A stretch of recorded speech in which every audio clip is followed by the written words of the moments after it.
Hello friends, welcome to my YouTube channel. तो आज की इस वीडियो में हम बात करेंगे कॉर्पोरेट गवर्नेंस के सिलेबस के बारे में। कॉर्पोरेट गवर्नेंस आपके सेमेस्टर 6 का ये एक सब्जेक्ट है। ये आपके बीकॉम ऑनर्स में है, साथ में ये आपके बीकॉम प्रोग्राम में भी है। तो ये आपके डिसिप्लिन स्पेसिफिक कोर्स के अंदर आता है। डीएससी में कोर सब्जेक्ट है आपका कॉर्पोरेट गवर्नेंस। यहाँ पे आपको बाइफरकेशन दी गई है कि किस तरीके से यहाँ पे क्रेडिट स्कोर इसका कितना है, लेक्चर ट्यूटोरियल्स। इसके बाद में यहाँ पे आते हैं आपके सिलेबस।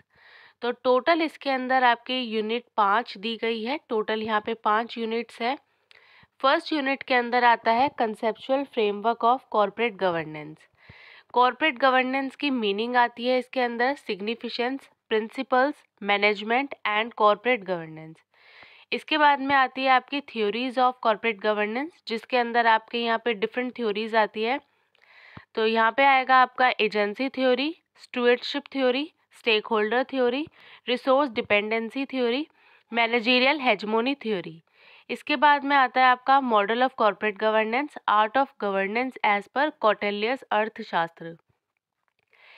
इसके साथ में आपका यूनिट नंबर 1 जो है वो कंप्लीट होता है। यूनिट नंबर 2 के अंदर आता है आपके रीसेंट इश्यूज और चैलेंजेस। जैसे कि इसके अंदर हम ये देखेंगे बोर्ड स्ट्रक्चर और directors, role of board of directors, board committees क्या होता है, ऑडिट कमेटी क्या होता है, कमिटी मेंबर्स के रोल क्या होता है, insider trading, whistle blowing, share holder activism, role of institutional investor, class action, CSR, corporate social responsibility और कंसेप्ट ऑफ गांधीयन ट्रस्टशिप। तो ये आता है आपका यूनिट नंबर 2 के अंदर। इसके बाद में आती है आपकी यूनिट नंबर 3, जिसमें आता है global corporate failure and international code. तो यहाँ पे हम ये देखेंगे कि जो भी आपके इंडिया से बाहर की जितनी भी कंट्रीज़ है उसके अंदर कॉर्पोरेट गवर्नेंस का फेलियर कहाँ कहाँ पे देखने को मिला। अब इसके अंदर जो भी आपके इंटरनेशनल केसेस होते हैं वो इसके अंदर इंक्लूड किए जाते हैं। BCCI UK, Maxwell UK, Enron USA, world.com USA, Vivendi France, Lehman Brothers, globally हुए हैं, उसको हम यहाँ पे कवर करेंगे। लास्ट आता है आपका प्रिंसिपल्स ऑफ कॉर्पोरेट गवर्नेंस। इसके बाद में आता है आपका यूनिट नंबर 4, जिसके अंदर आता है रेगुलेटरी फ्रेमवर्क इन इंडिया। अब कुमार मंगलम बिरला केस जो कि आपका NR नारायण मूर्ति कमेटी जो थी वो बैठी थी। उसके बाद में सेबी का केस आया था आपका। तो ये सारे केसेस जो है ये आपके रेगुलेटरी फ्रेमवर्क जो इतनी भी इसके अंदर बनाई गई थी, केसेस भी हो गए और साथ में उनको जो ठीक करने के लिए कमिटीज़ बैठी गई थी और फ्रेमवर्क्स बनाए थे गवर्नमेंट ने, वो सब इसके अंदर यूनिट नंबर 4 के अंदर आ जाएंगे।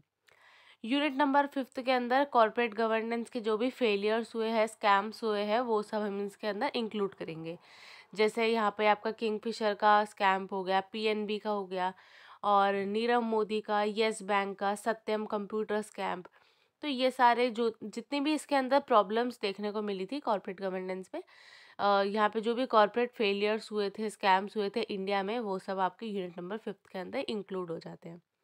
यूनिट नंबर 4 में आते हैं आपका रेगुलेटरी फ्रेमवर्क, मतलब जो इनको ठीक करने के लिए कमिटीज़ वगैरह बनाई गई है, वो यहाँ पे आपका यूनिट नंबर 4 के अंदर आ जाएगा। यूनिट नंबर 3 में आपके वो स्कैम्स आएंगे जो आपके इंटरनेशनली हुए हैं, ग्लोबली जो कॉर्पोरेट फेलियर्स देखने को मिले हैं।